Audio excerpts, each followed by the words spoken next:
माननीय सदस्य श्री निलेश लंकेजी. महोदय, माझ्या नगर दक्षिण लोकसभा मतदारसंघातील जनतेचे मी सर्वप्रथम आभार मानतो. जनतेने माझ्या जो विश्वास टाकला आणि त्या विश्वासामुळे मी आज या ठिकाणी लोकसभेमध्ये पोहोचू शकलो. मी आदरणीय वित्तमंत्री निर्मला सीतारामजी यांचे देखील अभिनंदन करतो की त्यांनी सलग 7 वेळा अर्थसंकल्प या ठिकाणी देशाचा मांडलेला आहे. आदरणीय अध्यक्षजी, आपल्या माध्यमातून मी सभागृहाला अवगत करू इच्छितो की माझ्या लोकसभा निवडणुकीच्या माध्यमातून मी ज्यावेळेस मतदारसंघामध्ये फिरलो त्यावेळेस मला दुधाच्या बाबतीत अनेक लोकांच्या वेदना जाणवल्या आणि माझ्या पहिल्याच भाषणाला या ठिकाणी मला बोलण्याची संधी आपण दिली. आमच्या नेत्या आदरणीय गटनेत्या सुप्रियाताई यांच्या माध्यमातून मला ही बोलण्याची संधी उपलब्ध झाली. अध्यक्ष महोदय, भारत देश हा एक काळ कृषीप्रधान देश म्हणून या भारत देशाकडे आपण पाहत होतो. त्या भारत देशामध्ये शेतीला जोडधंदा दूध धंद्याकडे आपण पाहत असतो. आज भारत देशामध्ये सर्वात जास्त शेतकऱ्यांच्या आत्महत्या होत असतात आणि सरकार एका बाजूला म्हणतं की शेतकऱ्यांच्या आत्महत्या थांबल्या पाहिजे, शेतकऱ्याच्या आत्महत्या थांबल्या पाहिजे. तर आपण त्यावेळेस शेतकऱ्यांच्या आत्महत्या थांबवण्यासाठी उपाययोजना जर करणं आवश्यक आहे तर शेतीला जोडधंदा म्हणून ज्या व्यवसायाकडे पाहतो तो म्हणजे दूधधंदा, त्या दुधाला आपण योग्य असा भाव दिला पाहिजे. अध्यक्ष महोदय, मी आपल्याला सांगू इच्छितो की माझ्या महाराष्ट्रामध्ये शेतकऱ्यांनी उभा केलेली महानंदा ही डेअरी NDDBकडे सोपवण्याचा निर्णय नुकताच घेण्यात आलेला आहे. ही प्रक्रिया देखील पूर्ण करण्यात आलेली आहे. दूध व्यवसाय क्षेत्रातील सर्वात मोठी आणि शेतकऱ्यांच्या हक्काची अशी ही संस्था केवळ राजकीय इच्छाशक्तीचा अभाव राज्याच्या बाहेर गेली ही अतिशय दुर्दैवी आणि सरकारच्या दुग्ध विकासाकडे पाहण्याचा दृष्टिकोन कसा आहे हे या ठिकाणी लक्षात येत आहे. हक्काची डेअरी राज्य सरकारच्या नाकर्तेपणामुळे राज्याबाहेर गेली. त्यामुळे आमच्या शेतकऱ्यांना मोठ्या मेहनतीने उभे केलेली ही दुग्ध व्यवसाय आज पोरका झालेला आहे. अध्यक्ष महोदय, अर्थसंकल्पामध्ये दुग्ध व्यवसायाला सहाय्य करण्यासाठी काही उपाययोजना करणं गरजेचं आहे. यासाठी आवश्यक पायाभूत सुविधासाठी वाढीव निधी, अनुदान तसेच मदत मिळेल अशी योजनांचा समावेश करणे गरजेचं आहे. आमचा दुग्ध व्यवसाय दुधाच्या किमतीतील चढ उतार, अपुऱ्या पायाभूत सुविधा आणि जनावरांचे आजार अशा समस्यांना सामोरं जात आहे. अध्यक्ष महोदय, मी ज्या ग्रामीण भागातून नेतृत्व करतो तो ग्रामीण भाग म्हणजे शेतीवर आधारित हा ग्रामीण भाग आहे. त्या भागातील माझी माता भगिनी सकाळी पहाटे 4 वाजता उठती आणि त्या दुधाच्या शेतीत आपल्या पशुधनाचं शेण काढण्यापासून ती कष्ट करीत असती आणि माझ्या दूध जर त्यावेळेस डेअरीवर नेलं जातं त्याला बाजारभाव मिळतो 25-30 रुपये. खऱ्या अर्थाने आमची मागणी ही आहे की दुधाला उत्पादन खर्चावर बाजारभाव ठरला पाहिजे. आज दुधाचा उत्पादन खर्च जर आपण पाहिला 40 ते 41 रुपये लिटर दुधाचा उत्पादन खर्च आहे. गाईच्या आणि म्हशीचा दुधाचा उत्पादन खर्च 55 रुपये आहे. तरी किमान आधारभूत किमतीच्या कक्षेत आणलं जावं ही आमची या ठिकाणी मागणी आहे. अध्यक्ष महोदय, दुधाला MSP मिळावी ही आमची आग्रही मागणी आहे. कारण सध्या महाराष्ट्रात दुधाला 32 ते 35 रुपये दरम्यान भाव मिळतो. त्यामध्ये 5 रुपये अनुदान म्हणजे 30 रुपये भाव आणि 5 रुपये अनुदान, ते सुद्धा अनुदान योग्य वेळी मिळत नाही. कारण हा भाव शेतकऱ्यांना न परवडणारा भाव आहे. एकीकडे शेती व्यवसाय कोलमडत असताना माझ्या शेतकऱ्यांवर आत्महत्या करण्याची वेळ आलेली आहे. त्यामुळे आमची एकच मागणी, केंद्र सरकारने दूध MSP किमान आधारभूत किंमत अंतर्गत कायदा आणून कृषी मूल्य आयोगासारख्या एखाद्या सुनिश्चित यंत्रणेच्या माध्यमातून त्यासाठी योग्य दर निर्धारित करणे अत्यंत आवश्यक आहे. दूध उत्पादन शेतकऱ्यांच्या आर्थिक लूट रोखण्यासाठी ही अतिशय महत्त्वाची उपयोगी पडू शकेल. पशुखाद्याच्या किमतीतसुद्धा अध्यक्ष महोदय, आपण पशुखाद्याच्या किमती यावर निर्बंध घालणं गरजेचं आहे.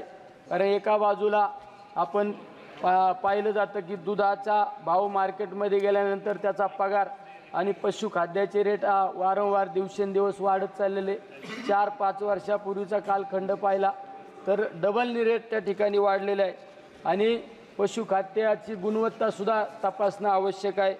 त्यामुळं गुणवत्ता नसल्यामुळं दुधाची घट त्या ठिकाणी होत चाललेली आहे. अशा सर्व गोष्टींचा आपण या ठिकाणी लक्ष देणं गरजेचं आहे. गुणवत्तेबाबत अनेक तक्रारी पशुखाद्याच्या येत आहे. अध्यक्ष महोदय, सरकारने देशातील प्रत्येक तालुक्यामध्ये दूध प्रक्रिया केंद्र उभे केले पाहिजे अशी आमची आग्रही भूमिका आहे. मी ज्या मतदारसंघामध्ये प्रतिनिधित्व करतो असा आमचा हा नगर जिल्हा महाराष्ट्रातील सर्वात मोठा दूध उत्पादन करणारा जिल्हा आहे, जो राज्याच्या दुग्ध उद्योगामध्ये महत्त्वपूर्ण योगदान देतो. केंद्र सरकारने, अध्यक्ष महोदय बोलू द्या, पहिल्यांदाच उभा राहिलोय. केंद्र सरकारने प्रायोगिक तत्वावर नगर जिल्ह्याच्या प्रत्येक तालुक्यात दूध प्रक्रिया केंद्र सुरू करावी. यामुळे तालुका स्तरावर विविध उत्पादने तयार करून स्थिर आणि सातत्यपूर्ण बाजार मिळण्यासाठी मदत होईल, ज्यामुळे शेतकऱ्यांना विश्वासार्ह उत्पन्न मिळू शकेल. हा प्रयोग 100% यशस्वी होईल. मला विश्वास आहे यानंतर आपण देशभरात त्या संदर्भातील यंत्रणा मागणीनुसार उभा करू शकाल. प्रक्रिया यंत्र उपलब्ध असल्यास कच्च्या दुधाचे चीज, लोणी, तूप आणि दूध पावडर अशा विविध दुग्धजन्य उत्पादनाचे रूपांतर केले जाते. यामुळे दुधाचा सेल्फ लाईफ वाढेल. त्याचबरोबरीने मूल्यवर्धन होऊन शेतकऱ्यांना आर्थिक लाभ देखील होऊ शकेल. अध्यक्ष महोदय, दूध हा नाशवंत पदार्थ असल्यामुळे तसेच प्रत्येक शेतकऱ्याला शीतकरण केंद्र उभं करणे मागणे आहे किंवा या दुधाचा खराब होण्याचे प्रमाण वाढत आहे. यासाठी आपण दूध साठवणूक केंद्रांना बल्क मिल्क कूलरसाठी अनुदान दिल्यास दुधाची नासाडी होण्याची थांबेल. सर्वात महत्त्वाचं अध्यक्ष महोदय, जे आपण एक मोठे दूध उत्पादक राष्ट्र आहोत, ही मोठी सन्मानाची बाब आहे. असली तरी दुधाच्या निर्यातीत आपला वाटा नगण्य आहे. ही निर्यात वाढवण्यासाठी क्लिक मिल्क प्रोडक्शनला प्रोत्साहन देण्याची गरज आहे, जेणेकरून दुधाची निर्यात वाढून त्याचा थेट फायदा शेतकऱ्यांना मिळेल. अध्यक्ष महोदय, दुग्ध विकास कर्जावर शासनाने लक्ष देणं गरजेचं आहे. दुग्ध विकास कर्जासाठी आज भांडवली खर्चामध्ये 2023-24 या सुधारित अंदाजात 157 कोटी 31 लक्ष कोटीवरून आज 2024 ते 25 मध्ये 151 कोटीवर घट झाली आहे.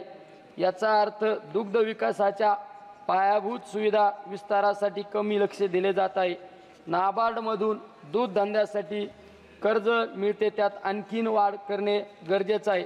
अध्यक्ष महोदय, केंद्रीय क्षेत्र योजनांसाठीच्या निधीमध्ये देखील असमतोल आढळतोय. केंद्र सरकारने राष्ट्रीय गोकुळ मिशन ही अतिशय चांगली योजना राबवली होती. या योजनेचे अस्तित्व सध्या आहे की नाही याची कल्पना सुद्धा नाही. जर ती योजना बंद केली असेल तर ती पुन्हा योजना सुरू करावी. सध्या दुग्ध व्यवसाय करू इच्छिणाऱ्या शेतकऱ्यांसाठी कोणतीही विशिष्ट योजना सुरू असल्यास दिसत नाही. राष्ट्रीय पशुधन योजनेखाली शेळ्या, मेंढ्या, कोंबड्या वरा पालनासाठी तरतूद आहे. ही अजूक वाढवली तर अनेक शेतकऱ्यांना दुभती जनावरे पाळणे शक्य होणार आहे. अध्यक्ष महोदय, पशुधन आरोग्य आणि रोग नियंत्रण कार्यक्रमासाठी 2023 ते 24 मध्ये 49 कोटीची तरतूद करण्यात आली होती. वर्षाच्या 1 मिनिट बोलून द्या साहेब, आम्ही पण नवीन आलो. परंतु वर्षाच्या सुधारित अंदाजानुसार यापैकी फक्त 1500 कोटी खर्च झाले आहे.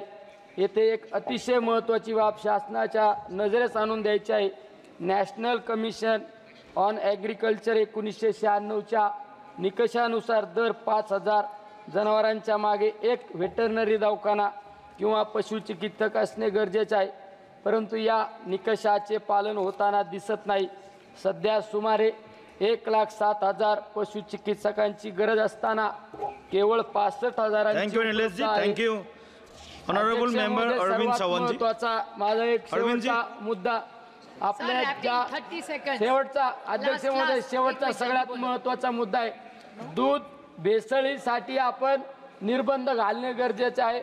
त्यामध्ये कठोर कारवाई करणे गरजेचं आहे. छोट्या छोट्या मुलांना आज कॅन्सर सारखा आजार होत आहे, त्यावर कायदा करणं गरजेचं आहे हेच या ठिकाणी सांगतो. आणि जास्तीत जास्त गोशाळा होणं आवश्यक आहे. त्यामुळं देशी Thank you. गोवंश पालन करण्यासाठी शेतकऱ्यांना Thank you. मासिक अनुदान देणे गरजेचं आहे. आपण मला बोलण्याची माननीय संधी दिली त्याबद्दल अरविंद सावंत. धन्यवाद.